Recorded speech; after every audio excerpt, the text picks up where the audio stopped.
Hello, everyone, and welcome to Financial Wellness YouTube channel. We are so honored to see you once again this Wednesday. As usual, we do host the Wealth Wednesday show, whereby we invite a guest to speak about money and business. Tonight, we are so happy and honored to have one of the most renowned author, speaker, and radio show host, Mr. Lionel Shipman, all the way from USA, who will be discussing with us on matters of money and romantic relationships. We can all agree that once in our lifetime we have fallen in love, or maybe you are currently married. And when you are in a relationship, there is all these emotions and all that people forget to speak on matters money, which is a very important topic. We've seen quite a number of couples arguing, getting into deep financial messes just because when they were courting or when they were dating, they overlooked the topic of money. A lot of people don't want to speak about money while they are in a relationship. They say it is the hardest conversation. And tonight, we want to make that hard conversation to become easy. And Mr. Lionel has 25 years of experience both in financial and business industry. And as we're just catching up, he's been married for over 20 years. So he has a bulk of wisdom, whereby he will be pouring it to us so that we do not make some mistakes that most people make when they are in a relationship, or if you are already in marriage. This is a chance for you to come and learn how you can speak about money with your partner. Without further ado, I just to mention, Mr. Lionel is also an author. He's written two books. One of them is The Know or Not, and the other one is The Sacred Vows, if I'm not wrong. However, he'll be sharing with us how you can get a copy of that book if you are interested towards the end of the session. So without taking much time, allow me to welcome Mr. Lionel and give him an opportunity for him to introduce himself to us. Thank you so much. Mr. Lionel, welcome. Thank you so much, Sheila. It is a pleasure being here tonight. Of course, it's brightly shining here in Florida, here on this side of the world. But again, my name is Lionel Shipman. I am a financial and empowerment coach, consultant. I've been in the banking and finance world for over 25 years now.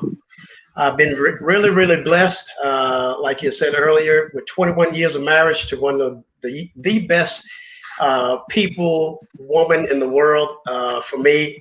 And it just so happened that her name is Sheila as well.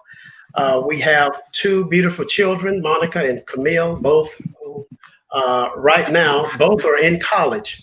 My oldest is a is a sophomore in college, and my youngest is a freshman. I'm very excited with this topic tonight because it's so important with those that are single, that are looking to be married, and for those that are married. Money, like you said, is one of those topics that people try to stay away from because they don't know how to engage, or they kind of somewhat feel uncomfortable about talking about it. But it's something that is needed, and I love talking about it. I'm looking forward to our talk tonight, and hopefully we can gather as many questions from you, and I will share as much as I can as far as finance as well as marriage tips. Perfect. Thank you so much, Mr. Lionel, for that profound introduction to our audience. We are really excited to see you here with us, and we encourage you to keep on sharing this link to your friends, invite as many people as possible, and most importantly, prepare your questions. You can keep them coming in the comment section, and we shall be answering them towards the end of the session. Once again, we really want to thank you, and we hope that wherever you are keeping safe, you're sanitizing, and definitely you are wearing a mask so that we can combat this COVID-19. So, Mr. Lionel, I just go to our first question. What does money affect one's relationship? Wow, that I would say that is definitely a great question. I will answer it right away, and I'm gonna give you as much information as possible. A resounding yes. Yes, money does affect one's relationship. One big reason why is because money is so important and it's integral in our lives. I mean, we function our homes, our businesses because of money. There's a term that says that money makes the world goes around. So everything that we know as far as functionality, the things that we see, schools, education in every sector, all of it revolves around money. And I talked about this in my book, Money Responsibly, that finances and money, it is a huge topic of discussion, regardless of where Mhm, you come from, regardless of your background, your mhm, socioeconomic status, your age, your education, whether you're single, whether you're married, or somewhere in mhm, between, money is vitally important. I also talk about how the rich talk about money because they want to help maintain it or want to invest more of their money. The poor talks about it because they may be lacking in having money. And for all of those that are in between, we are working that we hopefully will maintain it and grow our money thereafter. So when you talk about relationships, yes, relationships are affected either negatively or mhm, positively. I give mhm, you, when you look at people's background, when couples come together, if you're dating right now and you're mhm, looking to get married, or if you're mhm, already married, uh, mhm. we come from different backgrounds, different experiences, and when you're Yes. trying to bring in those different perspectives together, especially as one, Mhm, uh, mhm, it can be very difficult. I'll say, for instance, I use my wife and I always use us as an example. Now, I mhm, am from a small, my original home state is Alabama. I come from a very mhm, small place in Alabama, and my wife is from Chicago. So, Chicago is mhm. much bigger than Alabama. I mean, my hometown, rather. But Yeah. we have totally different mindsets when we think of money. When we got together, we laid everything out. And because I was in banking, of course, I had a little bit more knowledge, a little bit more experience. But that's not to Mm, say that she didn't have any skill, but the level was totally different. So we had to learn to mesh those together. So where I had knowledge on a particular thing, I taught her, and vice versa, mhm, because I've learned a lot of good money tips from my wife. Now she's a mhm, nurse, but I've learned a lot from her. So it's vitally important to kind of look at the different perspectives of each other, where we came from, how we brought up, mhm, what we learned mhm, regarding money, and then mhm, being able to talk about the different viewpoints, the different understanding, the different management, the different uses that we may be used mhm. to. But now we're bringing in somebody else into our lives. It's important that you be on Yeah. the same page with that. You just mentioned something at the start of your conversation. You said that money can affect a relationship either negatively or positively, since people are coming from various backgrounds, various raisings, and various habits that they've been used to. Maybe you could highlight the negativity and the positivity in just 2 minutes, maybe. Yes, yes. Negative outcome. I would say from a negative standpoint, you may have someone in your life, or you may be the person that has a negative credit history. You have not really managed your billing, meaning you never paid your debts or your monthly expenses on time. And that could be a Mhm, total mismanagement of your credit history or your ability to manage money. You may be a mhm, person that maybe not, you don't budget, meaning you don't allocate, you don't see how much money coming in and seeing how much money going out.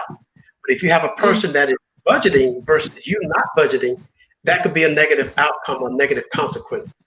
Now, on the positive side, you may have a person that may not have the absolute knowledge that you may have, but when you came into the relationship, they know how to budget, they know how to allocate their funds properly, they are working to pay off any debt that they may have, and they are looking at retirement goals. So they've already started putting forth some financial goals in life. So those are some of the negative outcomes or the negative side of relationship, as well as the positive. Perfect, perfect. That was so profound, Mr. Lionel, because we've seen a lot of people. You find like the person you're getting in a relationship with, they do not budget at all. They live. They tell you they live one day at a time. The way money comes, that is how they will use it. Then they will wait for tomorrow. So it's good that you have highlighted the negative side of not discussing about money when you come together, and the positive side of discussing about money. So I'm just wondering, how much does money matter in a relationship? Does it really, really matter to have this conversation in a relationship? Another answer again, absolutely yes. It matters tremendously. Like I said at the beginning, money is integral in our lives. Everything that we do, how we function through life, is going to involve money in some sense. So uh, it affects how we interact with each other. It affects our lifestyle. It affects our goals in life. It affects our aspirations or our bucket list of different things that we want to do in life. It also affects our behaviors and our actions in a relationship. Give you a good example. You may be a person, or you may know someone who, after you have built a home, just because you have built a new home, that other person will decide, well, I need to build a home so I can keep up with that person. That's what we call Yeah. having the Jones mentality. I do things just because someone else is doing them. We have people that may not, we call it having a delayed gratification, meaning that instead of waiting until you save up enough money to buy a car or to buy or to go on a vacation, instead of saving up money, you may end up using a credit card and you don't pay that credit card off in a timely fashion. That's what we call not having a delayed gratification. You rather satisfy yourself right now, even if it costs you money or either put you in debt. So those types of things matter in a relationship. So does it matter? Does money matter in a relationship? Absolutely it does, because money carries emotions. It carries feelings. It can make you happy on one side, but on the other side, it can make you sad. Money can hurt you, or it could bring chaos. It can bring happiness, or it can bring excitement. So it depends upon our management of it. And if I say, for instance, myself, like I said, I'm going to use me and my wife throughout this talk. If I decided tomorrow that I'm going to take a vacation, and we're going to take a vacation without any thought. Now we love to cruise a lot. We cruise to the Caribbean almost every year. Let's just say that I decided that we're going to do a 14-day cruise, and I haven't talked it over with my wife, and I go ahead and purchase the tickets and say this is where we're going. That's going to cause some conflict right there in our relationship, because money has already been spent. We haven't talked about it. We hadn't thought about where we were going to pull the money from. So money matters in a relationship. And once you get on the same page, like I said, as we continue talking today, as you get on the same page and you're working things together, you can still do those types of cruises or whatever that you're wanting to do, but you must consider the other person before you make a purchase or before you do anything in a relationship. Wow. That was so interesting because I've been thinking. I've had a lot of people say, since I'll give a scenario of people who are married. You find that a couple say, one of the couples says that when I'm sending money to my family, that like my mother or my father, I don't need to tell my wife. Or you hear the wife saying, when I'm taking money to contribute to my women's group, I don't tell my husband about it. Is it a wise thing to do, or should they like tell each other when they are doing such kind of things? You could find some people say, when I'm doing charity, like I'm giving money to charity, I don't need to let my other partner know about it. What do you have to say on in such a scenario? Yeah, very good question again. There's a word that is vitally important in a relationship. To Mhm. love, we must have trust. Trust is very important, especially regarding money. Uh, Mhm. if there's no trust, or if there's a small window of mistrust in a Mhm. particular area, especially with money, in my own view and experience, you're opening up the door for Mhm. mistrust in other areas.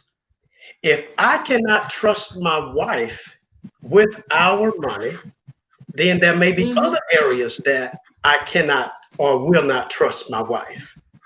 Vice versa, Yeah. if I did the same thing.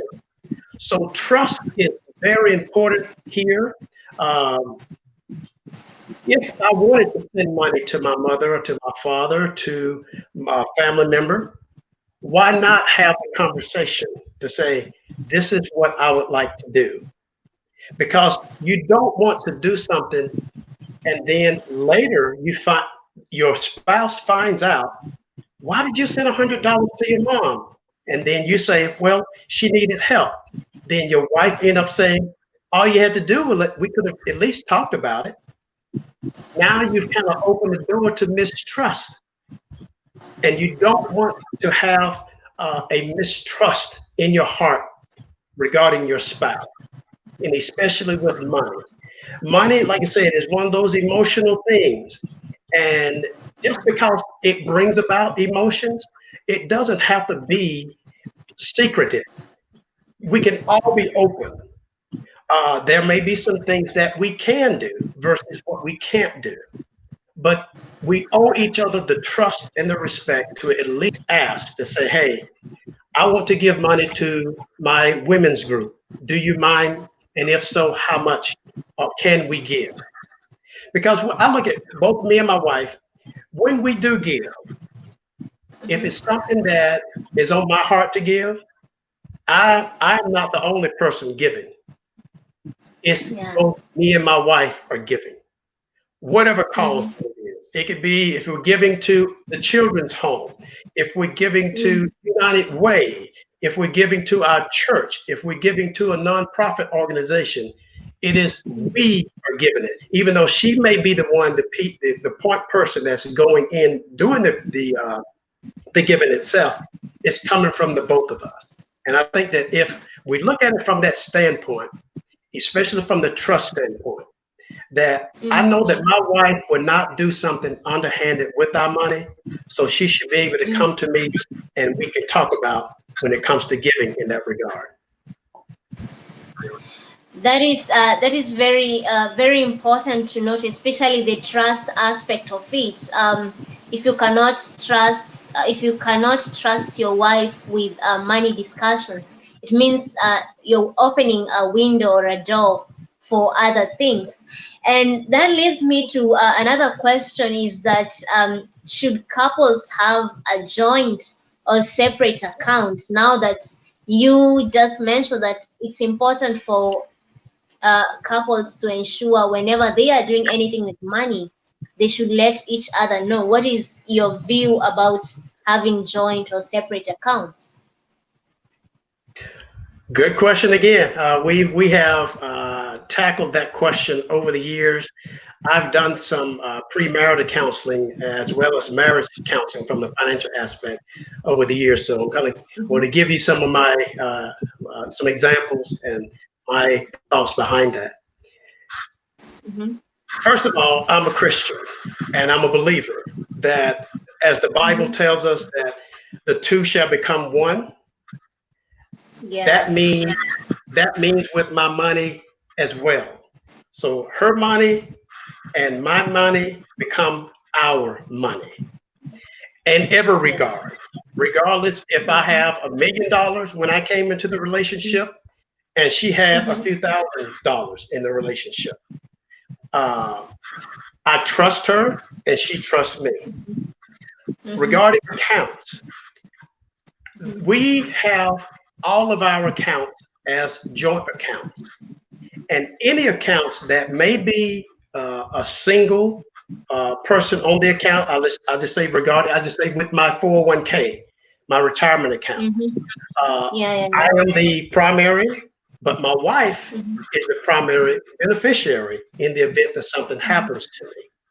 And vice versa, I'm primary beneficiary on her 401k account or retirement account. mhm, Now, we operate rather differently, and this is something that I challenge all couples to do.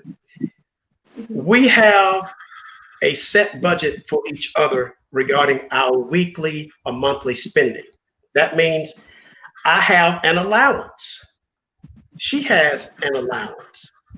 Now, okay. it's it's so funny because I tease a lot of women here in the States.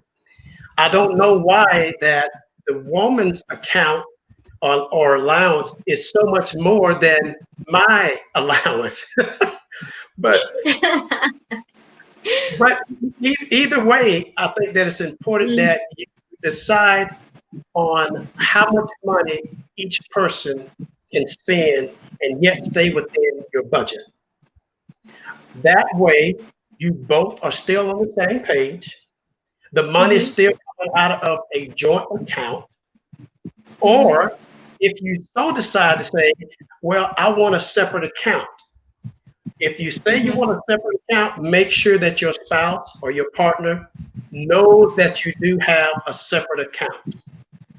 I don't believe in having an account where I don't have any knowledge of it. access. I don't know how much Mhm, money is being spent. To me, that mm, yet opens up the door of mistrust. So trust to me is very important. That's something that I believe in, I live by. And if you so decide to have separate accounts, make sure that you both know those accounts, know what they're going to be utilized for. And if you decide to have an allowance like I do, it could be a set amount. It could be $50 a week of spending money. It could be $100 a month of spending money. But make sure that your spouse, that you both know about it and you've come to an agreement with it. So that's my theory or my mindset around either having joint accounts or having separate accounts. perfect. I like this the part that you said when two become one, then everything that each of them has, it should be one. Yeah, we are having this mentality, especially on social media, that my money is my money, his money is our money. It's a very bad mentality to spread around. And I think it has been one of the factors that people are really suffering so much, because they are thinking that my money is mine and his money is ours. And I also like the allowance part of it that you said. I think it helps you be accountable to each other, such that if you finish your allowance, you have to be disciplined, wait until next month, or borrow from her, which is a good Exactly. thing. Yeah, exactly. Yeah, you hit on something. Responsibility and accountability, that's all part of Uh-huh. trust. That's the trust Yes. aspect. That's the trust aspect. Yeah. Yeah, that is so true. And To our audience, we encourage you to keep on writing to us your feedback. If you have any questions, just keep on writing them in the comment section. We shall be having a Q&A session towards the end, whereby our guest speaker, Mr. Lionel Shipman, will be answering us any questions we have. Just to remind, Mr. Shipman is the he is a financial speaker and also an author of two books, and he's located in the USA with over 25 years experience in the financial and banking industry. So this is someone you really need to get his knowledge, especially when it comes to matters of finances and relationships. So, Mr. Lionel, the next question is, should relationships be 50-50 financially? Like, if we are having an electricity bill, if it's $100, you will pay 50, I'll pay 50. If you're going to dine out for a restaurant, let's say this is a relationship, not a marriage. If you're going to take me out, whatever we'll spend on that dinner, I will pay 50% of it, you'll pay 50% of it. Should it be like that? Or could it be a wrong thing to start doing, especially when the relationship is starting out? Okay.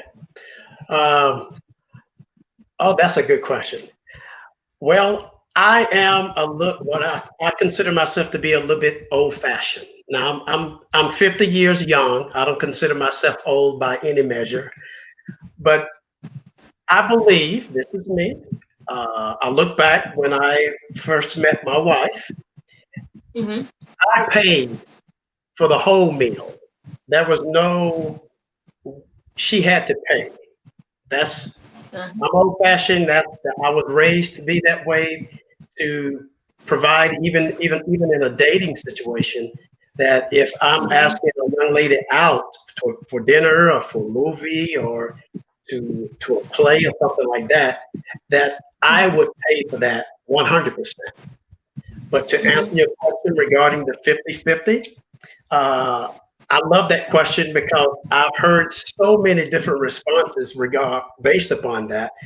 Um, in a relationship, outside of marriage, meaning girlfriend, boyfriend, or either you're engaged at that point or whatever, I believe that in that scenario, uh, I don't like the word 50-50. I know what you're saying, and I know the scenario that if you had a slice of pie, you have 50% half over here, and you have 50% over here. When you bring the whole pie Yeah. together, it makes up 100%. I like to say bring 100% to 100%, and that's the way it should be. Meaning, whatever she has and whatever I have, we are both going to have together. Now, Mm. if you are not married, if you're in just a relationship, now there's nothing wrong if you both went out to eat and you split the cost of the meal, if that is Mm. your decision or your agreement. I know in today's times, things are a little bit different. When a young man or young woman meet for dinner, they pay their own check, their own bill. That's perfectly Mm. fine. I call it old school. If I'm going to take a young lady out, it's my responsibility to make sure that I pay for the meal or whatever event that we're going to. But to me, it goes back to if you have a married couple, um, I believe that because it's coming out of the same pot of money, but yet and Mm. still, me being the gentleman, I will make sure that I pay for my wife and both of our meals. That's my mindset there. Yeah, which is a very good one to have because it lays a very strong foundation, I believe, on how you both handle each other, not just on money, but also on other activities. Because I was just thinking as you were speaking, if you start the 50-50 thing while dining out, then you'll be starting 50-50 when doing other activities, you know. So I think it's a good foundation to lay when you are starting out. And how about maybe that will come next. But when is the right time for people who are in a relationship to start this hard conversation? Example, could you meet today and tomorrow you start to talk about money conversation? Or when is the right time for people who are just who've just met and they are looking forward to, maybe spending a future together or just going along together? When is the right time to bring up such kind of conversations? Again, a very good question. I was asked this on a previous podcast a few months ago. Uh, Really? yes, yes. It depends upon the level or degree of the relationship. Now, if you Mhm, just met, I don't believe that it's necessary that you need to start having a conversation about money. Uh, mhm, that can be that could be to some people it could be offensive to bring up how much money you make, or yeah, I would say tread lightly when that comes up. If you're just wanting to know or wanting to ask maybe some general questions, it could be, mhm, what do you think about retirement savings? What are some of your financial goals? Those questions are should be asked at that level. I think that it's fine to talk about uh, that level of money when you've just met, because you're not asking how's their credit, you're not asking how much money they have in the bank, you're not asking what they make on their job. You're just asking just some basic questions of, what do you think about the economy right now? You know, housing. Do you see yourself buying a home one day? Those are just some questions just to ask, to say at least you're finding some information out on the person to see where they are. And as the relationship matures, as you continue to grow and you begin to like, this may be the person that I would want to marry. This is the person that I want to bring home to my mother to meet, or my parents to meet, or to my family to yeah. meet. But when you get to that level, yes, you need to start having a little bit more in-depth conversation around money. And that means you don't necessarily have to ask how much they're making, but you may want to delve a little bit deeper to say from a financial goal standpoint. You know, what do you see yourself in the next 3 to 5 years? Mm-hmm, What are mm-hmm, what are your thoughts around providing money for if you desire to have children? Do you think that you will have a college education started early versus later in life? Those are vital questions, because I've seen it happen in relationships to where 5 years into the marriage and they have never even talked about this. And then when it comes up, they are on totally different sides. And that's going to cause conflict right there. So, and for those that if you are engaged, you should surely have those conversations. Now, when you're engaged, that's a totally different step right there. I always encourage premarital counseling. And a part of premarital counseling, you should have some financial counseling. That means you need to begin to lay out on the table exactly who you are, what you do, how good or how bad your credit is. You may not want to go into just how much money you make, but I believe that you should start doing some pre budgeting at that standpoint. Because if you're looking to marry this person, you need to start having these discussions a little bit more in depth. Say, hey, give you a good example. My wife and I, when we got married, before we got married, we had premarital counseling. And part of our premarital counseling, we had to do a budget separately, but then we mm-hmm, had to do a combined budget. So at that point, I knew how much money she made. She knew how much money I made. We both okay. had our credit reports. We both had to pull our credit reports. I gave her a Mm-hmm, copy of mine. She got a copy mm-hmm, of mine. And we talked about it. I talk about this in my book as well, that I have a Mhm. list of different questions that couples should ask each other. And it's not, to me, it's a matter of building that trust even at that stage. Because it would be unfair if my wife and I got married and I did not disclose that I had a bad credit history. Yeah. That wouldn't be fair to her, because within the first 3 or 4 years, what if we wanted to buy a home? Mm. And then now we can't buy a home because of my credit being negative. And that's something that I should have told her from the beginning. So yes. So if you're starting out, maybe some basic questions regarding finances and money. As you Mm. progress in your relationship, more questions. And then once you get engaged, you need to put it all out there. You need to know everything as far as their viewpoints, their understanding, their knowledge of money, their credit history. All that needs to be disclosed, because remember, the two shall become one. Because on the day that you say I do, the moment you kiss Mhm. the bride and you Mhm. walk out of that place where you're officially married now, your money becomes her money becomes your money. And now all the money is both, all in one.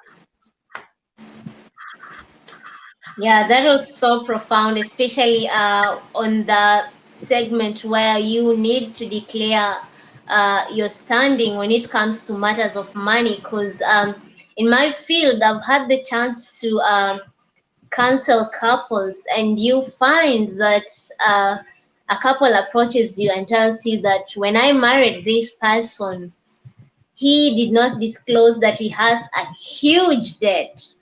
So after we are married, I'm asking him why is it that every month you're being cut off some money from your salaries from your pay slip, and the person is like, ah, don't worry. But when the other partner came to find that apparently this person had gotten into had a huge debt before they got married, it really ruined the trust, because now the person was asking, what else could this person be having that I do not know?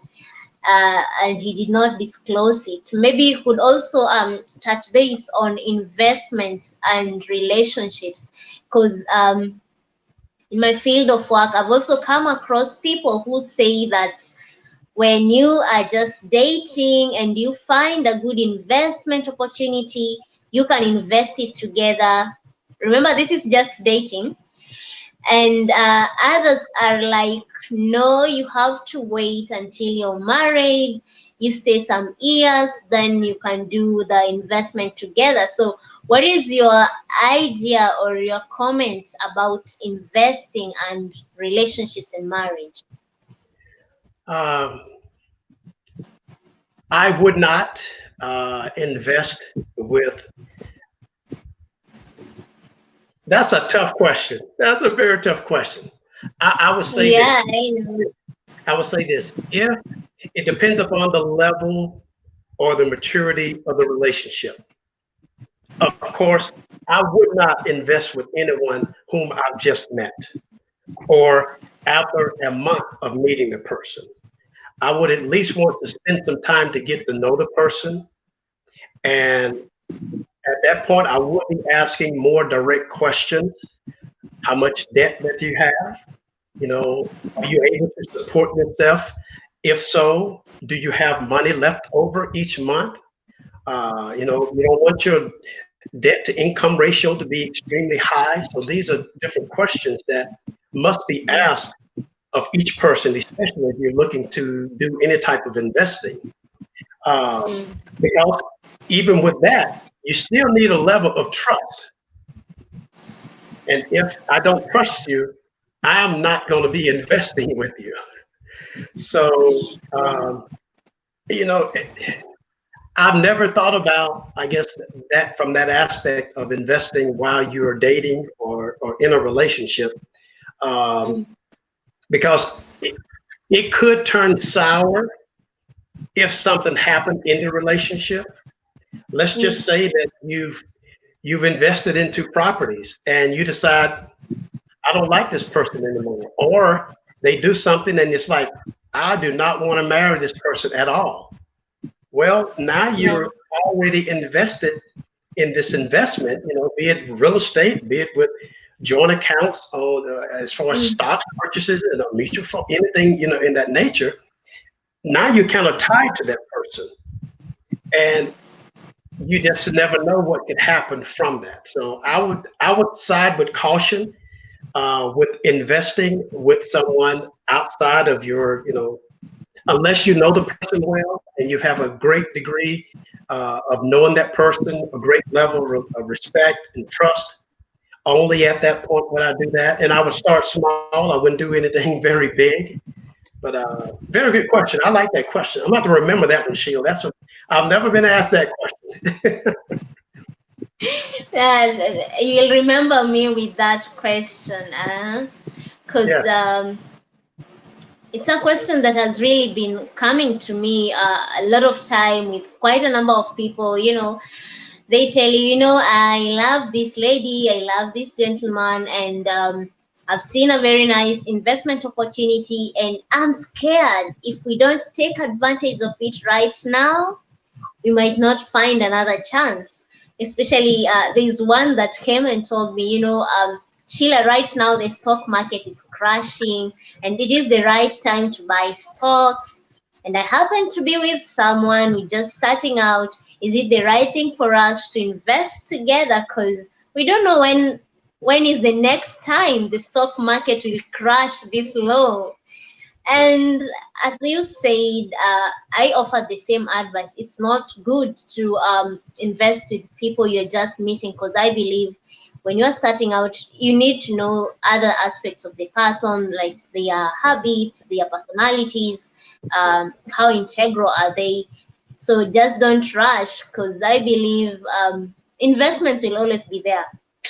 No matter Yes. how many years, there will be always something that you can invest in. Right. So Right. this leads me to our next question, which is, I think you already answered. Who should pay the bills in a relationship?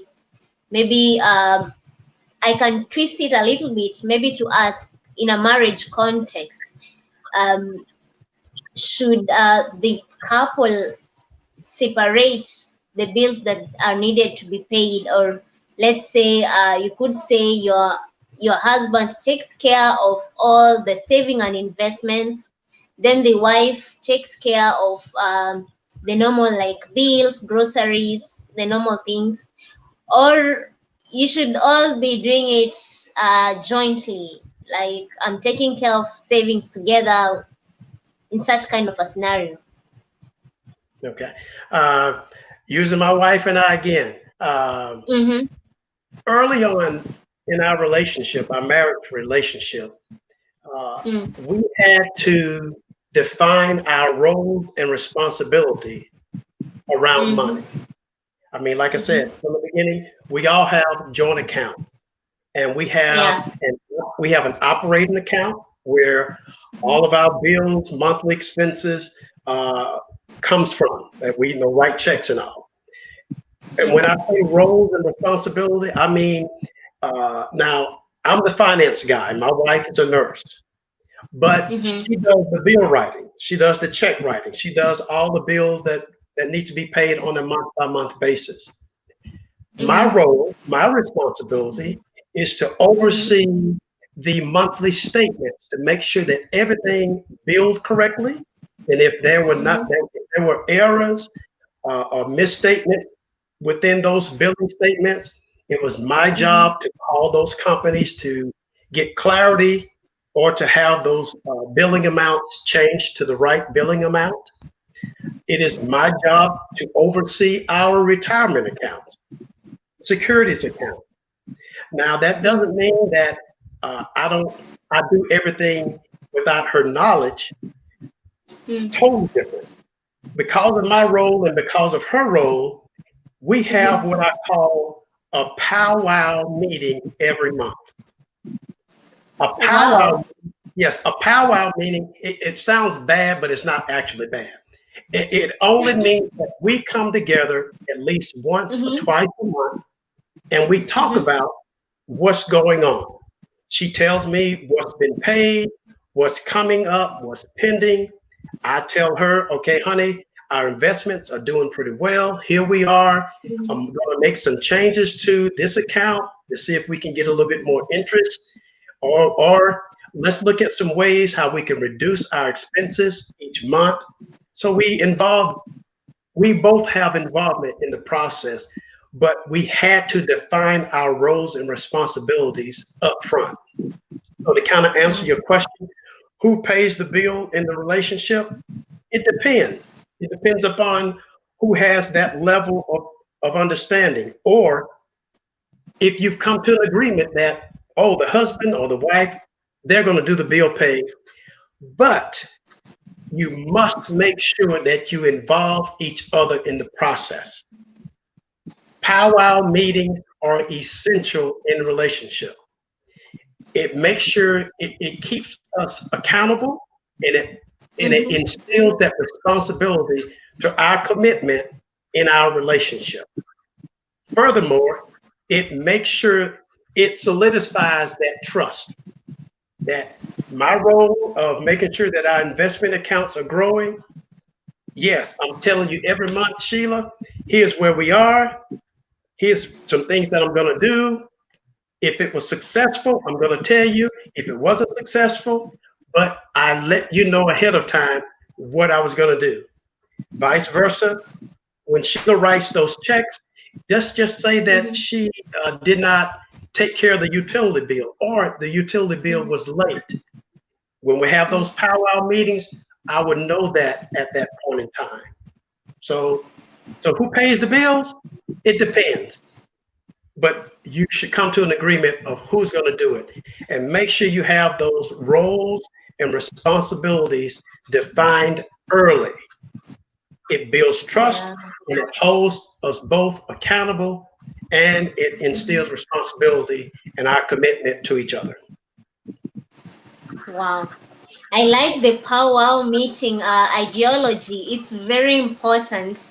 I think I will that will be the highlight of the day. Powwow meeting. It's very very important because we've realized a lot of couples don't have a meeting about money at all.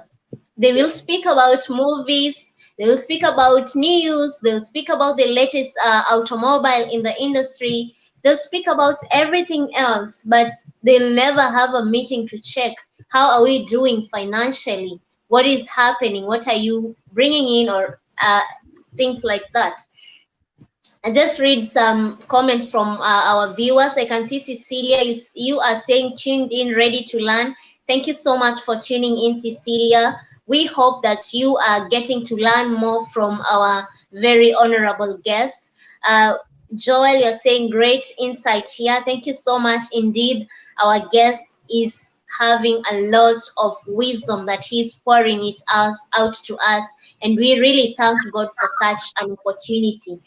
Mr. Lionel, something just came up in my mind as we were discussing this, and this is regarding guarantors. You find that people, especially when they are still in a relationship, you hear someone telling you that I signed up as a guarantor for my partner and for him or her to take a debt, and unfortunately things didn't end up well.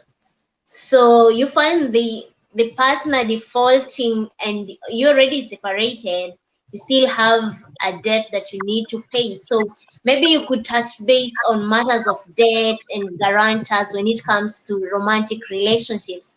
Remember, as I said at the start, romantic relationships really involve a lot of emotions, and most people find themselves making certain actions that could really impact them later on, uh, in case things don't go as they planned. Okay. Another great question. I had a posting it may have been last year or so, where I touched Hmm. on this a little bit. Okay. I am of the mindset. let's just say Mm-hmm. scenario. If my best buddy Mm-hmm. wanted $3,000, if he was needing to pay off a debt and he asked me to borrow $3,000, Mm-hmm. and I'm of mindset that if I Mm-hmm. cannot let him have $3,000, I'm not going to let him borrow $3,000. And I say that because let's just say I lent him the $3,000 Mm-hmm. and he never paid me back. Mm. And when we do see each other again, I'm going to have a tendency to remember that. And I'm not going to think very favorably of him in my presence. I can only Yes. imagine, during the holidays, if that person came to visit me during the holidays, the Christmas or the Thanksgiving holiday season, and we're sitting across the table, and I notice Mm. that he has on new clothes, new shoes, he's driving a new car, and he owes me $3,000. I'm not Mm-hmm. going. I'm not going to feel too well about that. So, Yeah. in order to make sure that I maintain the relationship, if someone, a friend, or even a family member wanted a couple $1,000s, after talking over with my wife, and if we could afford doing that, I would just give it. Now, granted, if they wanted to pay it back, I welcome it because that shows that they are being responsible uh, to my kindness of granting them that money. So to kind Mm. of answer your question, when it comes to lending money or being a guarantor on someone else's debt, Mm. that's something that I just don't do unless you are 100% confident and you Mm. have it in writing that this person is going to pay you back. Would I do that?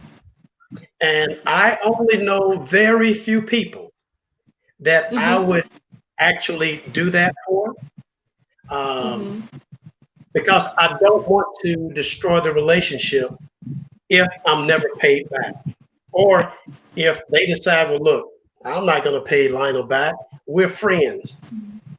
I don't Yeah. want to risk the relationship. So if I cannot afford to just give it to them, I'm surely not going to guarantee. I don't believe in guarantee, being a Mm. guarantor on anybody else's loan, unless if we're in a partnership of business, that's totally different. But for me to you want to go out and go buy a car, and you're like, Lionel, Sheila, would you co-sign or will you guarantee this? The Mm-hmm. answer probably would be no, I'm not going to do that. I can help Yeah. you in other ways, but I'm not going to sign my name Mm. for your debt because if you don't pay, then the responsibility is going to come back to me. And I don't want to potentially damage my credit or my reputation simply because you did not fulfill your responsibility and your obligation. Wow. That is so perfect, Mr. Lionel. And just I believe we have married couples who are watching us right now, and this is a question that I've been getting severally. Is a married couple will ask you, what is the right investment tools that we can focus on as a married couple?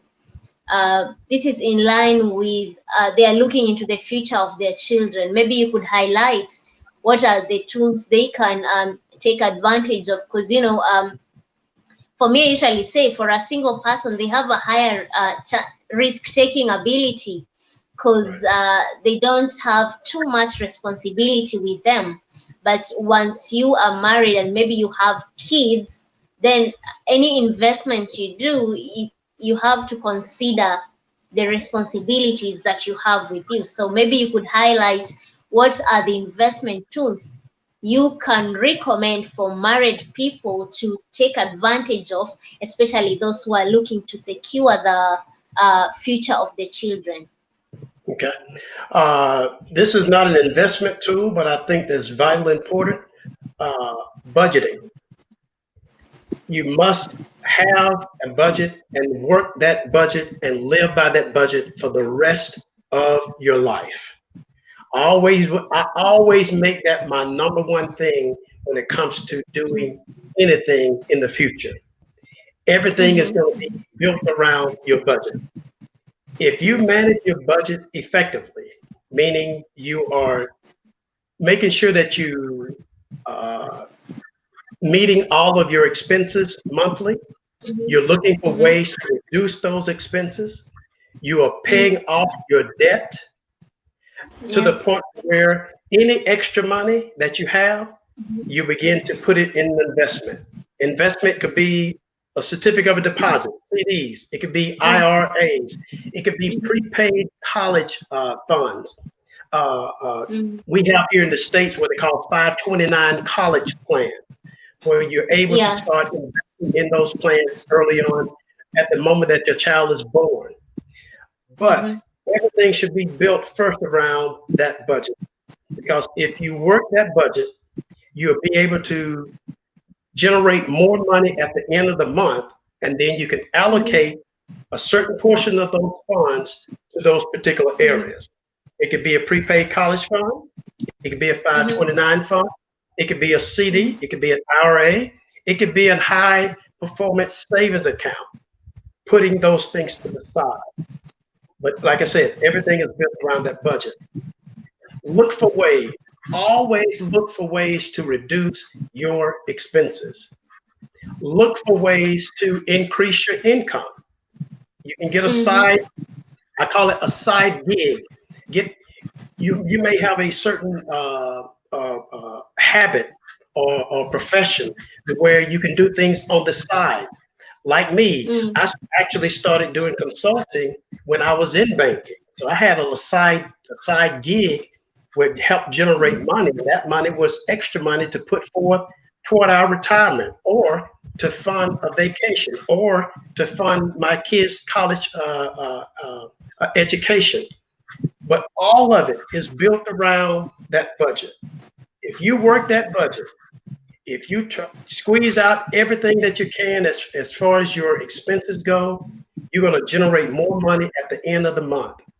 Taking that money, paying off your debt, then allocating those additional funds to put toward college education, saving up for retirement, saving up enough Mm-hmm. money for down payment for a home, saving up enough Mm-hmm. money to buy a new car. I mean, it's so many things that can come out of that, but it's all built around that budget. I think we need to do episode 2 of this whole thing because you are really, I really like the way you are breaking it down, especially on the matters of a budget. It's important for married people to have a budget that will guide them. I usually say that a budget is like your Google map. It is the roadmap to your financial journey. The same way we use Google Map to go somewhere, a budget Mhm. should guide you on how you should be navigating through your finances. To our audience, I can see Urim, you're saying Shalom. Thank you for such an awesome message. Thank you so much, everyone that is watching us. I would encourage you to start writing us your questions if you have any, as we are about to come to the end of the show. And if you have any feedback that you'd want to give it to us, just feel free to write it in the comment section. And Mr. Lionel, our last question will be, what is more important in a relationship, love or money? Oh, that's a good question. Uh, well, of course, to me, it's an easy answer. Uh, Money. I'm just kidding. No, of But course. you said money rules the world. You know, when you have money can make you happy or can buy you things that can make you happy. So what is important? Is it love or money? It is absolutely, it's love. Love, Mm-hmm. love, love. Because when the money is gone, love is going to be there. I look at my Yeah. wife, again, looking at my Mm-hmm. wife, 21 plus years. Mm-hmm. We Mm-hmm. have had some challenges throughout the year. We've had some health issues. I have Mm-hmm. lost a job before, so Mm-hmm. our income was affected. Uh, Mm-hmm. we've had all these challenges, but what Mm-hmm. stayed was the love that we had for each other, not the money. The money is important, but when you compare it to love, I can Mm-hmm. love when I don't have money.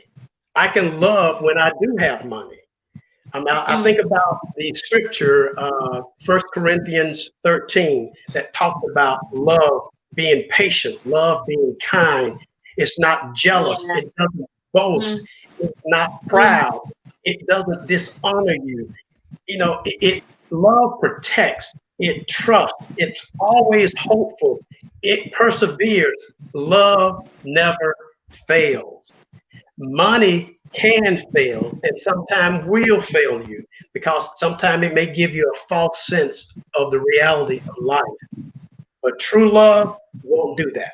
So love will encourage me when I'm down. Love will celebrate me when I'm up. Love will be there when I have a lot of money or when I have very little money.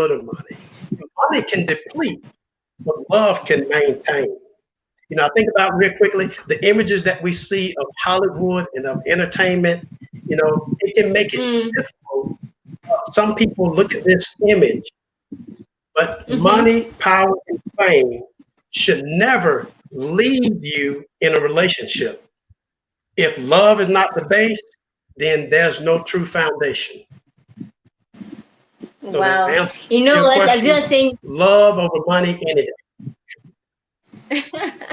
definitely you said love wins. As you're saying about that scripture in Corinthians, I was thinking, why didn't they say money is patient, money is unconditional, but they said love is patient, love is, they could have said money is, because at that time there was money, they were using money to transact.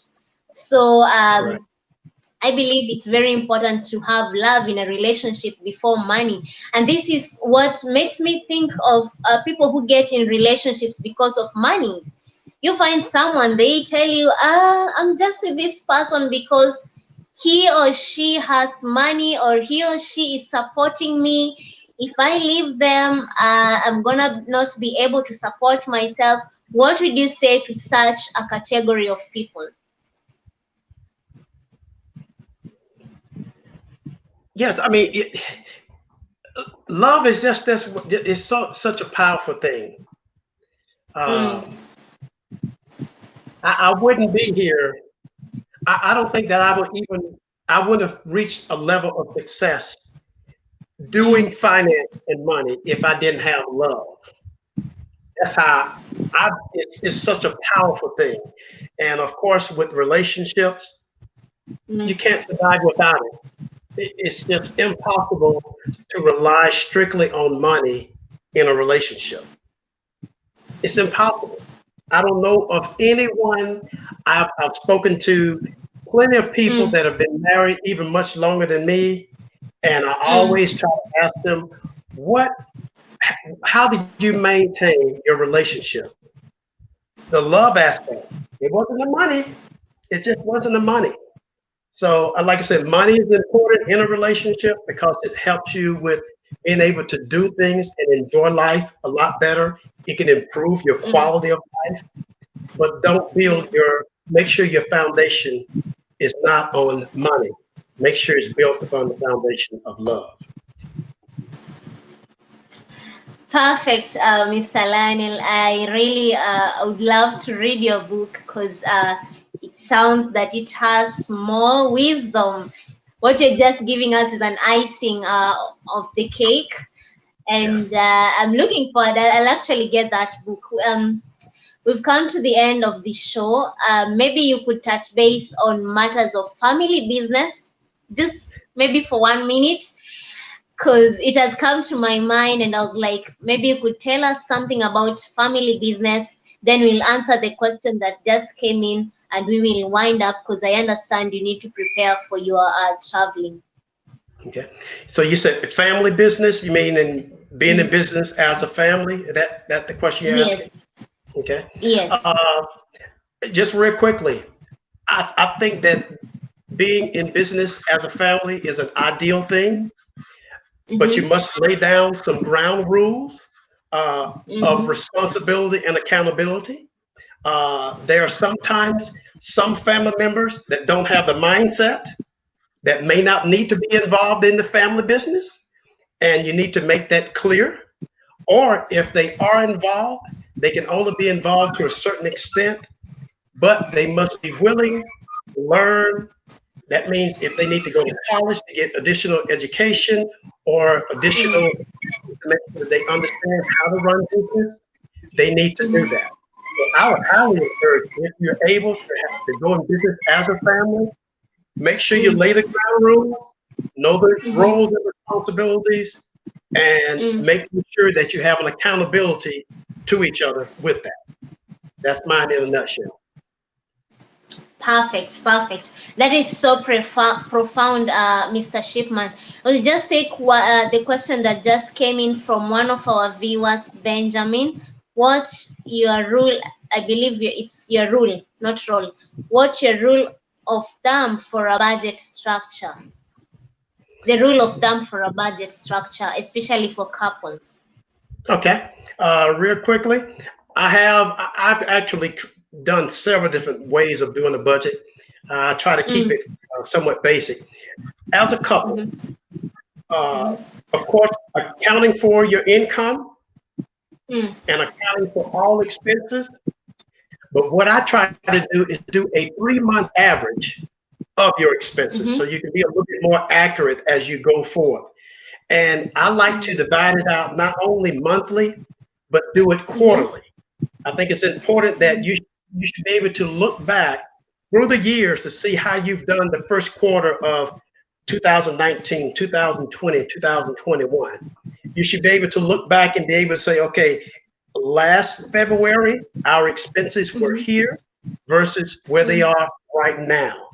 So just doing a simple spreadsheet or having a good application software that will allow mm, you to look at monthly, but also looking at quarterly and then looking at it mm, annually.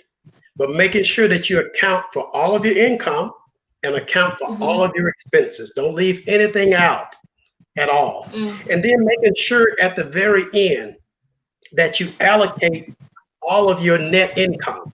So if you make it a just quick example, $1,000 and you had $500 in expenses and you had $500 left over for net income, make sure you mm-hmm, allocate that $500 in different buckets. If it means paying an additional $100 or more to pay down debt, putting money in a mm, saving account, putting money in investment, putting money in a mm, vacation fund, putting money in a holiday fund. Make sure you zero that money down to zero, meaning taking that $500 net income, make sure you allocate it mm-hmm. down to zero. Wow. You have answered that question correctly. I believe, Benjamin, you've got the answer. And now we come to the end of the show. I would like to thank every person that has been with us during this show. We really want to express our gratitude. Personally, I have learned a lot, and I believe you, as our audience, you have learned something that you can take away with it. In case you'll have any more questions later on, just feel free to post in the comments, and we'll try our best to reach out to Mr. Lionel for any further guidance, or if you need to be in contact with him, he will maybe advise us on that. So, Mr. Lionel, maybe you could give us your parting shots. I know we've extended with 9 minutes. I'm very sorry for that. That is fine. Uh, Okay. so you could maybe give us your parting shot and share with us your contact details and how one can get your books. Okay. Just jump real quickly. I have a copy of my book here. This is Mm-hmm. my personal finance book that I had recently published at the beginning of the year. It's called Money Responsibly. Very good book. Okay. It took me, oh gosh, this was in the framework for years. Actually, the way I do my seminars and my workshops is the way I set up this book. It touches Mm-hmm. on a lot of great topics. Of course, the budgeting, the debt management, and the credit aspect, but it also talks about how your mindset and your attitude was shaped with money. So, very good book. I put a lot of good heart into this. Has a lot of good questions throughout the book. So it's not just for reading. There are a lot of good exercises in the book, a lot of good questions that you need to answer to help you on your financial journey. So you can get this book on Amazon, or you can go to my website at shipmanconsulting.com. That's SHIPMANCONSULTING.com. Click on the contact us page and submit your request asking for an autograph copy. And I will send you the details of how you can get the copy of this book right here. Now, my other book, Sacred Vow, The Not or Not. I have to say, Sheila, my wife came up with the title of this book. This Wow. book, yeah, yeah, this book, all that we talked about and more regarding relationships, regarding money, but it touches on other subjects as well. It addresses family, lifestyle, sex and intimacy, as well as finances. So it hit on what I Mm-hmm. call the four pillars of a relationship. Great book, a lot of activity in this book. I actually give you a track of how to go through this book. When you sit down, man and woman, looking through and learning each other, I call this my relationship communication book. This would get you talking about each other and about yourself to yourself. So, highly recommend you can get this book as well on Amazon, or you can go to my website to get an autographed copy of the book as well. So I'll leave you with this. Of course, my website again is shipmanconsulting.com. You can reach me on social media. I always tell people the best way, if you want to reach me on social media, if you type my name into Google, you're going to see a number of different things that come up. I have a YouTube channel where I put forth a lot of good learning videos, not only for grown-ups, but I do a lot of good student success videos as well. I'm on Instagram, I'm on Twitter, LinkedIn, Facebook. I think that kind of covers it. But I would love to, if you're needing any help, any guidance that I can help you with in the area of finance, also in life skill training as well. I would love to see if I can be able to help and assist you. So the best way to reach me, shipmanconsulting.com, or either through my social media platforms. Oh, almost Perfect. Perfect. one other thing. I forgot to mention my radio show as well, the Lionel Oh Shipman yeah. Senior Finances Show.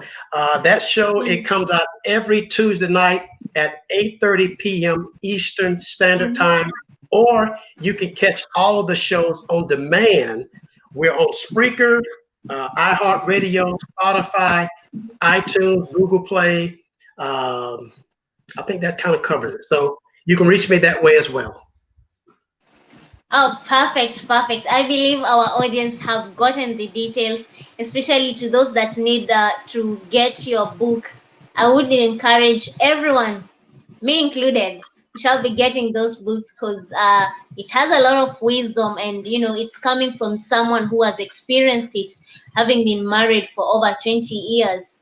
I believe it comes with quite much information that one can make use of it, just to avoid making pitfalls that other people usually make, because they just get married because they love each other and they don't get to equip themselves. So until next time, I would like to say a big thank you, Mr. Lionel. Thank you so much for coming on the show, and thank you so much for answering our questions.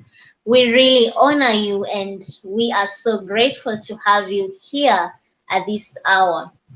extend our greetings to your family, especially your wife, who is my namesake. I look forward to meeting you. I look forward to meeting both of you at some point, especially after COVID. So Yes. until then, to our audience, we really are thankful. This is the Wealth Wednesday show. Remember, it comes every Wednesday at 9:30 p.m. East African time or 6:30 p.m. GMT. You can always connect with us by subscribing to our channel or following us on Instagram at Financial Wellness Center or giving us a like on our Facebook page, Financial Wellness Center. So until then, I hope to see you on our next episode next Wednesday. Stay safe, and as usual, let's keep living financially healthy. Thank you, and God bless you. Bless you. Thank you. Bye.